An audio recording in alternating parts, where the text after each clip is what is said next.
शिवराज्याभिषेक दिनानिमित्त अनुसूचित जाती आरक्षण बचाव जन आंदोलन समिती, सर्व परिवर्तनवादी आणि आंबेडकरवादी पक्ष संघटनांच्या वतीनं कॉम्रेड गोविंद पानसरे लिखित शिवाजी कोण होता या पुस्तकाचं कोल्हापुरातील बिंदू चौकात सामूहिक वाचन करण्यात आलं.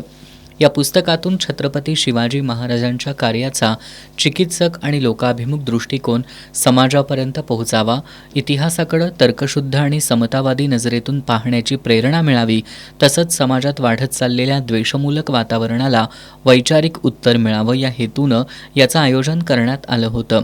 या उपक्रमात मानवतावादी सांस्कृतिक चळवळ, समस्त पुरोगामी, परिवर्तनवादी, विज्ञाननिष्ठ, शिवशाहू फुले आंबेडकरवादी, मार्क्सवादी आणि स्त्रीवादी विचारांच्या विविध संस्था, संघटना, राजकीय पक्ष आणि सामाजिक चळवळीतील कार्यकर्ते सहभागी झाले होते.